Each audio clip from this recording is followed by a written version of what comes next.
The Perfect Cure for the Common Cold by Titanium Dragon.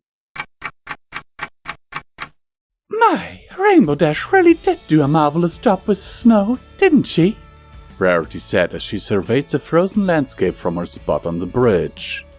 Every exposed surface in Ponyville was covered with a gleaming coat of white snow. Icicles hung from the eaves of homes, scintillating in the sunlight that leaked in between the clouds. Fluttershy tucked her wings in closer to her sides as she shivered next to Rarity.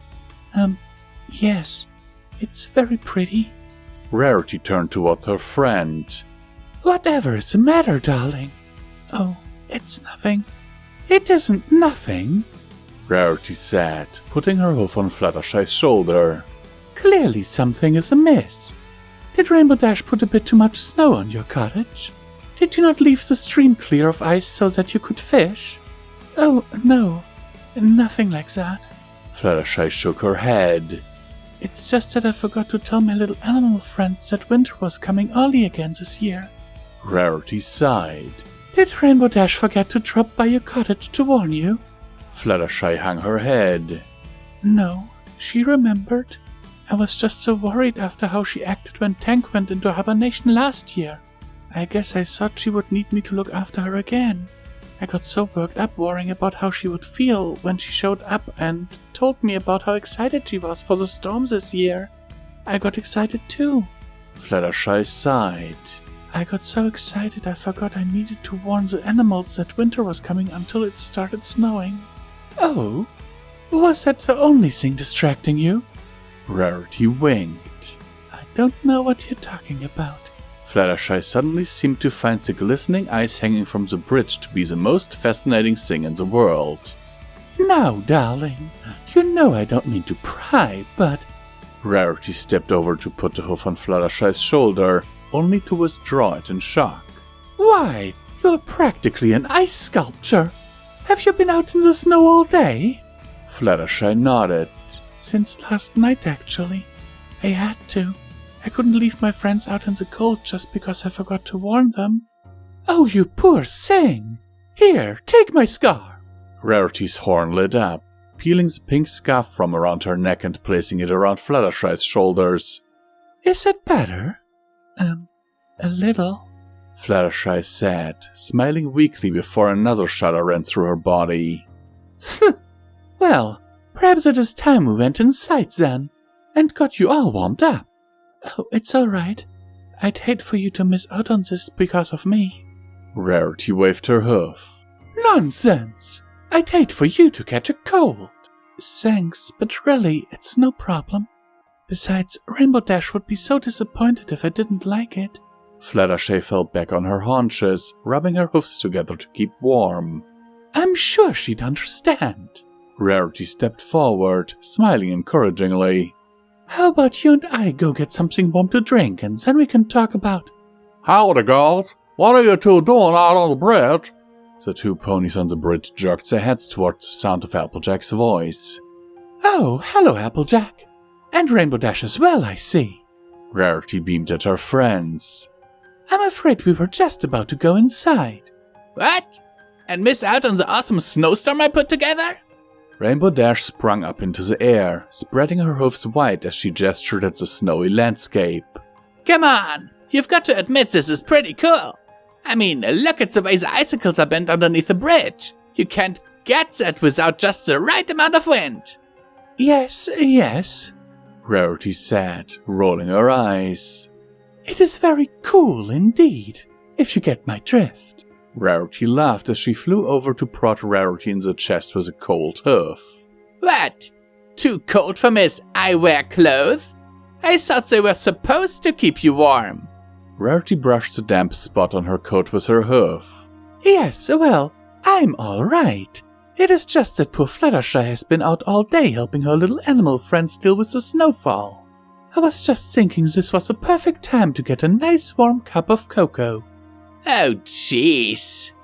Rainbow Dash turned her head over to Fluttershy, rubbing the back of her head sheepishly. Did I forget to tell you that winter was coming early the other day? Fluttershy shook her head.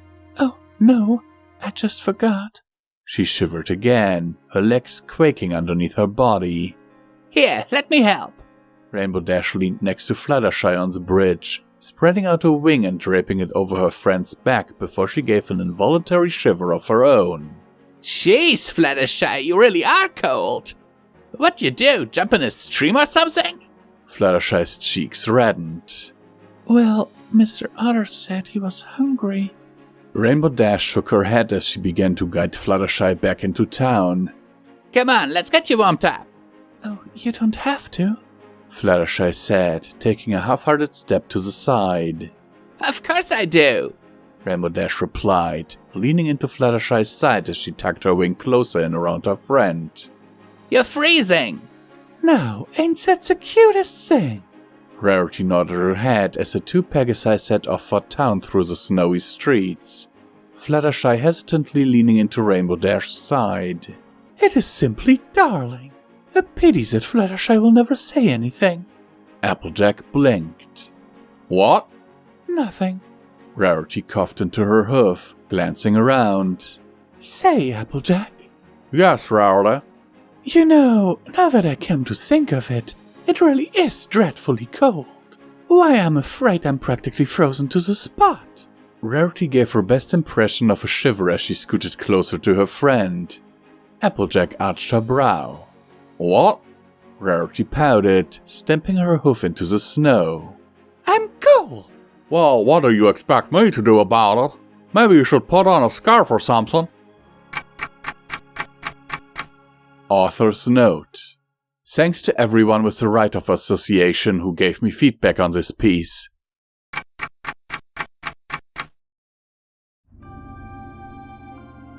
We here at Pony&Wolf Productions thank these amazing patrons of ours for their monthly support, without which all of this would not be possible. We sincerely appreciate it, and every dollar helps, is needed, and will be used to keep us going to produce audiobooks for your continued enjoyment. It is, now more than ever, important that you support your favorite creators if possible, due to YouTube changing in a way that is not very friendly to content creators. Especially small content creators, like us. In recent months, the names you see on screen have enabled Midnight and Visual Pony to keep going and only having to sell off part of their belongings to not end up on the street. As an incentive for everyone, Visual Pony has broken a vow and has promised to read and record Fallout Equestria, Murky number 7, should the monthly support reach $1,500. To be clear, this is the absolute minimum amount needed to keep the apartment and all bills paid without starving, while a production of this size is ongoing. The estimated time for this production would be 3 to 4 years, but people already said that Project Horizons was impossible to do, right? And now look who did it, so with Pony&Wolf, you know we can finish the job. For further information on how to support us, please have a look at the description of this video, as there are also other ways, like our merch store. Sincerely and forever yours, your Pony&Wolf team.